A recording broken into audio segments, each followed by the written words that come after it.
imminent.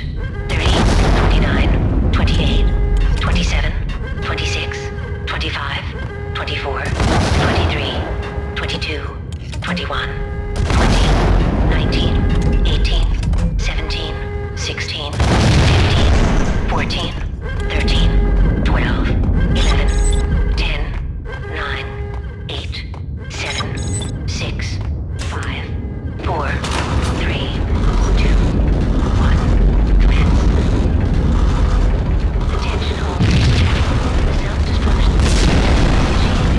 Proceed to immediately.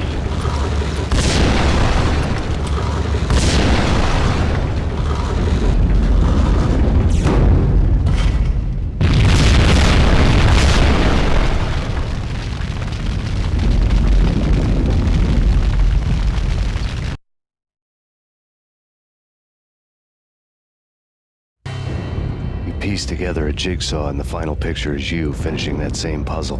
A mad, green-eyed killer standing behind you. An urban legend come true. The Project Valhalla test subjects had been the mad junkies who had murdered my loved ones. The rest was simple body count math. It all pointed to her. Ms. Valkyr. The factory went up in a fiery inferno behind me. All my leads were dead, turned to smoke and dust. I had lost my way. I hadn't slept in a million years.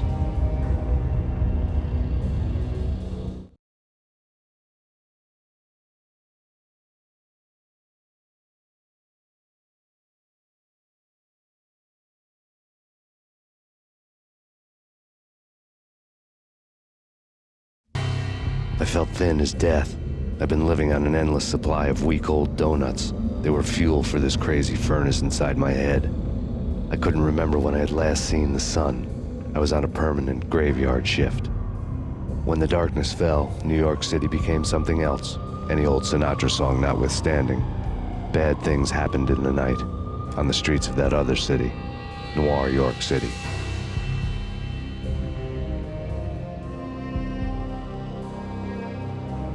I was in an all-night diner, downing cup after cup of coffee that tasted like engine oil, when a new message from BB got me back on the killer track. What the hell happened at Roscoe Street? Maxie, I'm going out on a limb here. We need to talk this through, come up with a plan. 2:30 a.m., the Choir Communications Garage. The more I thought about Alex's murder and the frame-up, the more it felt like an inside job. I should have seen it coming. BB had sold me out, and now he wanted to finish what he'd started.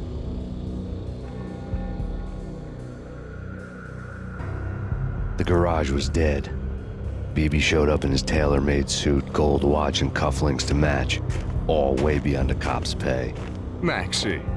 Oozing suave charm, he was guilty as hell. What the hell does BB stand for anyway? Backstabbing bastard? Come on, don't be like that. Have a cigar. I don't smoke. Maxie, you have no idea how big this is. It's huge. You have no idea.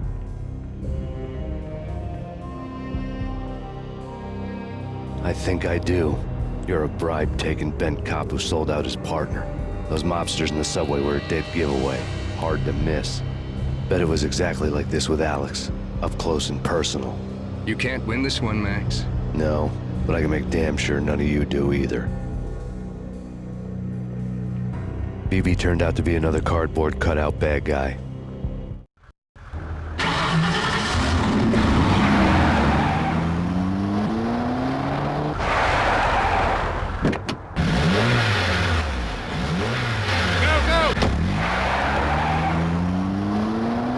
Bad cop on the take. A cowardly right-hand man fleeing from the scene, leaving his paid thugs to do his dirty work.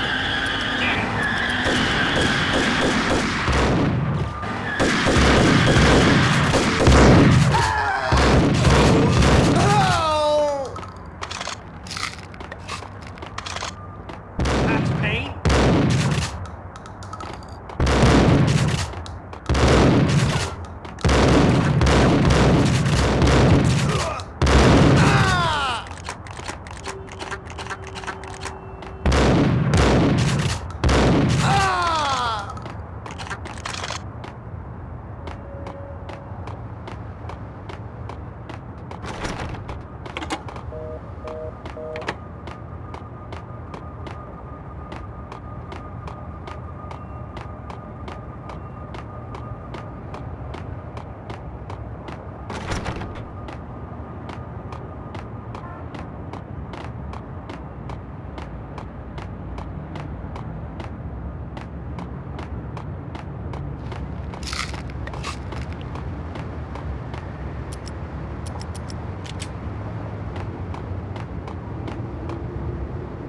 Hold it! Ah! Hold it!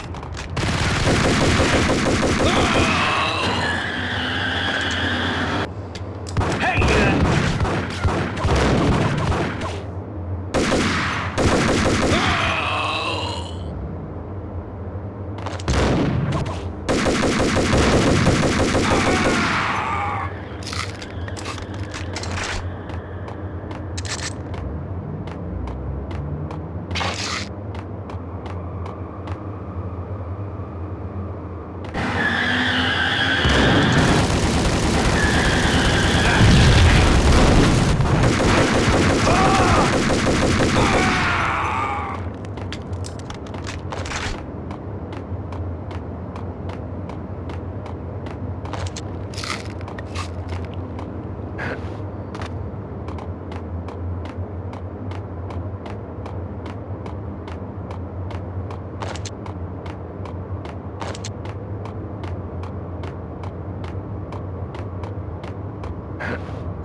Max!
reports of a fire at the Punchinello Manor in Westchester. The manor is the home of Angelo Punchinello, the alleged head of the Punchinello crime family. The police are now saying, contrary to their earlier statements, that Max Payne is still alive and at large. He continues his vendetta against the Mafia, of which this last act of arson is attributed to. I had no recollection of setting any fires, but I did remember the flames.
come out wherever you are.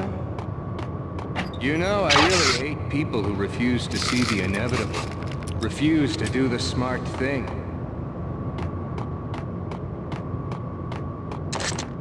No, I must do the right thing.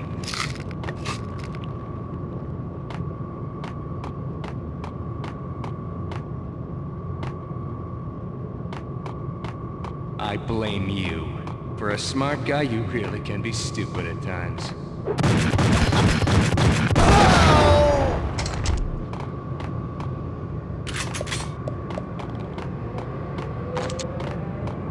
The payphone started to ring.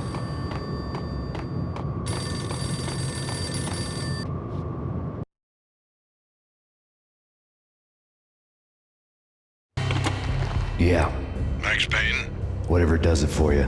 this is Alfred Woden. I can give you the name of your enemy. Come to the Asgard building presently. We are expecting you.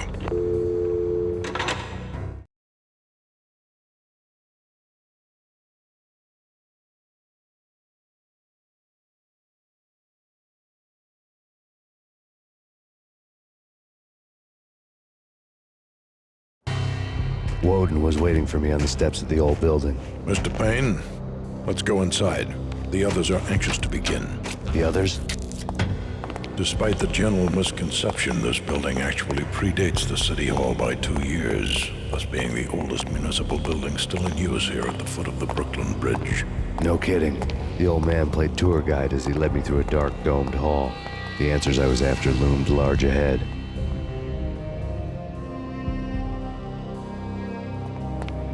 Mr. Payne, I would like to introduce you to my colleagues in what we call the Inner Circle. You've been watching too much X-Files. You have seen the files on Project Valhalla. We can fill the gaps, provide you with the information missing from those files. We were all involved in the early stages of the project during the Gulf War. What's the catch? We would very much like to blow this thing wide open, but our hands are tied.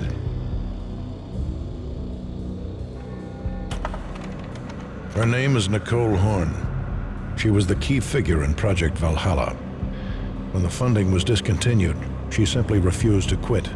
She knew exactly what she had in her hands. Nicole Horn is the president of Acer Corporation. She has more than half the city in her pocket. This must be kept under wraps. If you try to go public with this, we will deny any knowledge. We need you to take her out. Afterwards, we can protect you. Make all the charges go away. That was the cue for the killer suits to kick in the doors and swarm inside. It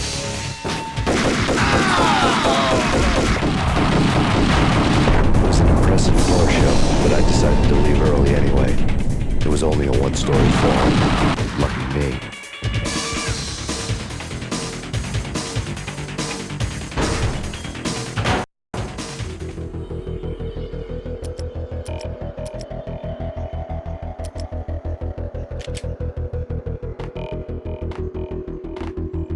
Acknowledged.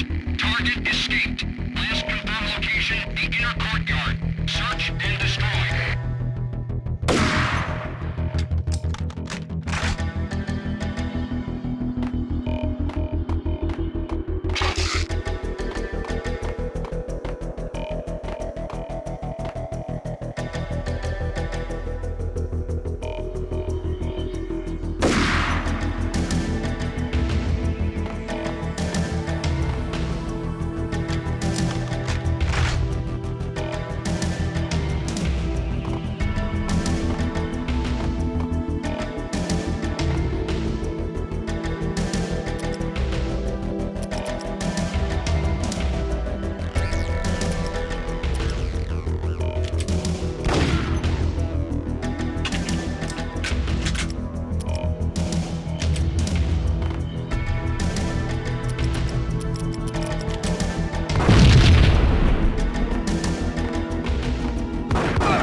One of the monitors showed what was left of the inner circle.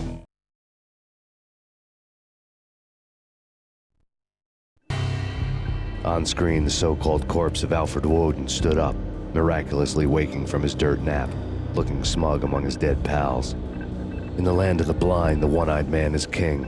I didn't know how he'd pulled it off, but it was a pretty slick way to get out of all his promises. Most of what he had said fit too well to be a load of crap.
Casualty status.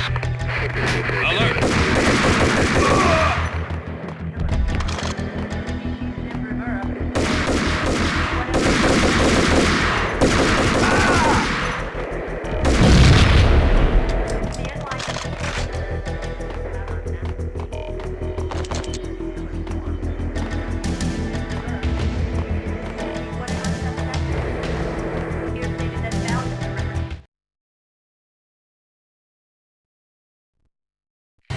And what is your answer to those saying that he is actually providing a service long overdue to the city? This crusade nonsense has gone too far. He's out of control. It must stop. He will be stopped. That was Deputy Chief Jim Rivera from the New York City Police Department.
is your answer to those saying that he's actually providing a service long overdue to the city? This crusade nonsense has gone too far. He's out of control. It must stop. He will be stopped. That was Deputy Chief Jim Rivera from the New York City Police Department.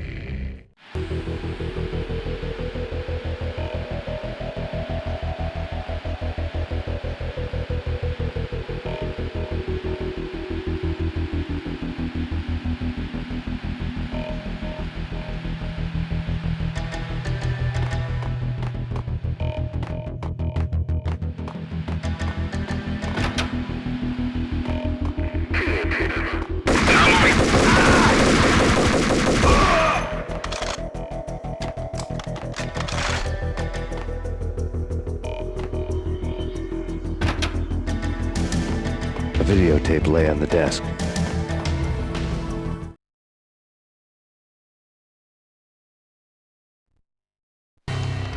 Nicole Horn had blackmailed the inner circle into silence. The tape came with a curt extortion note on a piece of expensive paper. I remembered Candy Dawn taping her clients in action on the side, selling the tapes to the highest bidder. I was sure that kinky sex was nowhere near Alfred Woden's worst sin, but I had a feeling that when this was over, any collateral would come in handy.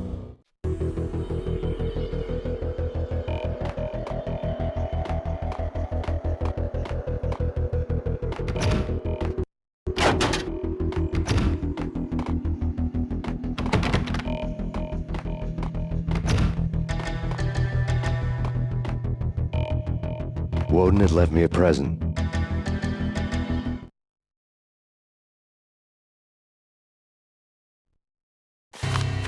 Woden had taken care of my mission preps with military precision. The critical areas in the Acer Corporation headquarters blueprints were circled in red. The president's office was at the top of the building, right below her penthouse suite. The elevators were controlled by a security computer, part of the mainframe located underground below the building. The high-rise was sealed as tight as a sci-fi fortress.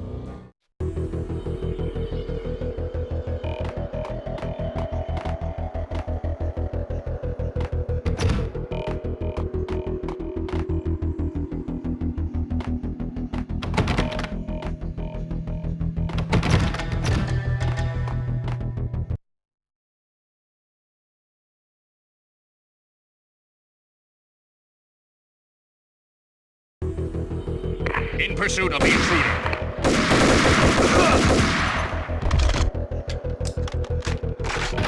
Engaging hostile.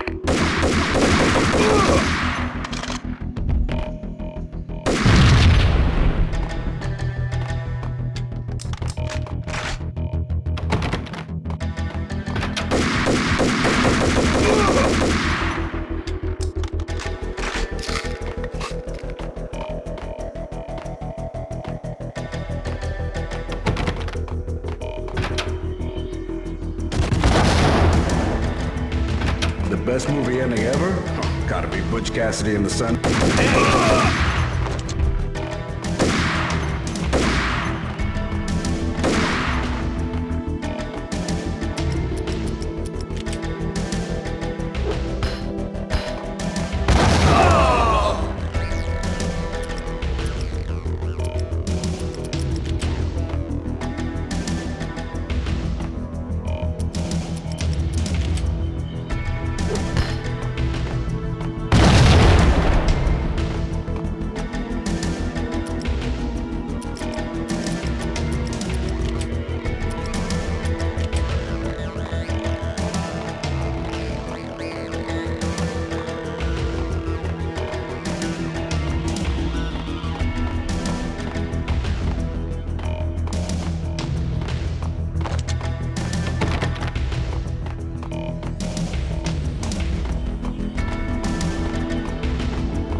I had dreamed of revenge. Those dreams were always nightmares, of coming close and then failing. Now I was close. I had a name to guide me, Nicole Horn. I had nothing to lose.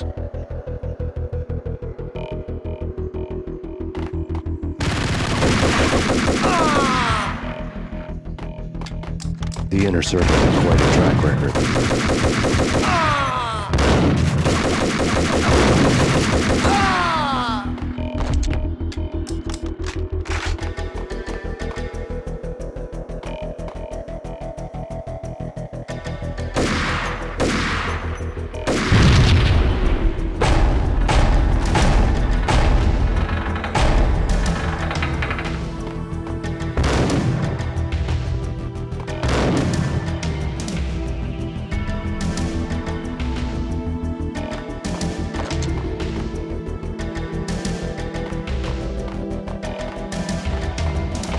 Go!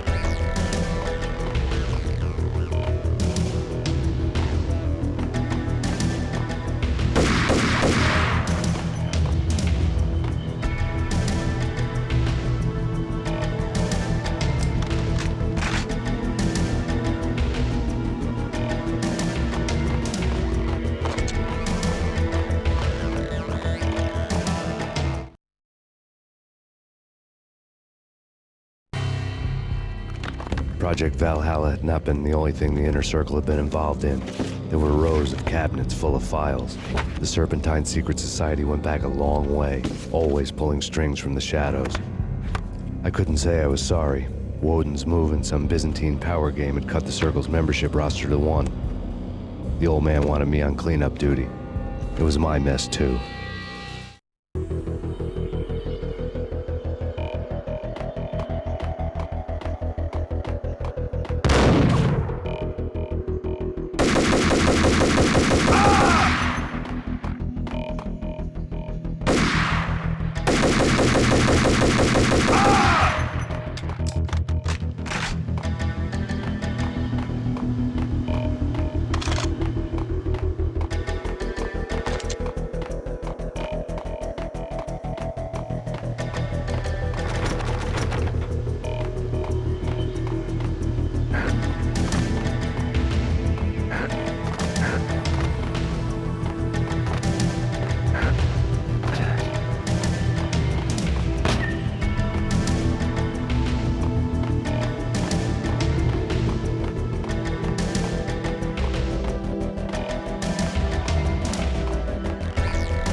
CIA, FBI, you've seen one, you've seen them all. Sure, good for a practice run. Contact!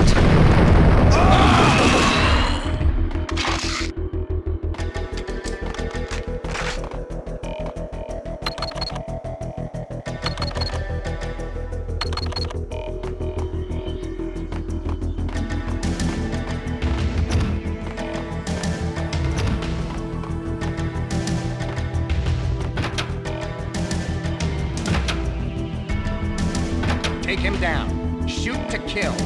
Let's finish this.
Mine wasn't the most original approach to the problem.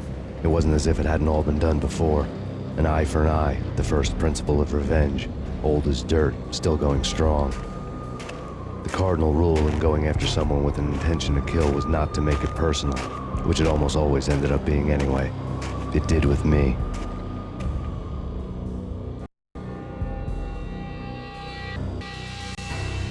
I took my time, cruising around the city in the snow. There was no hurry. I knew what I had to do now. I took my time, thinking about it, building up the rage. When I was ready, I parked the stolen wheels at the front entrance of the Acer Corporation headquarters. Got out, got in, got cracking. I had a bullet with Nicole Horn's name on it. I had 10,000 bullets with the hag's name on them. She had ultra-high-tech security systems, enough mercenaries and weaponry to start World War III. There was no fear. New York disappeared behind a veil of snow. I had crossed the threshold. This was her domain, sleek and sexy and soulless, all glass and steel. A place of color-coded security key cards, metal detectors, and surveillance systems.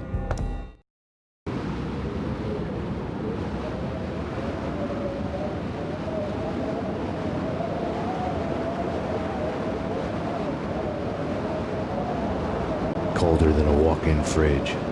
Cold as a gun.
Ah!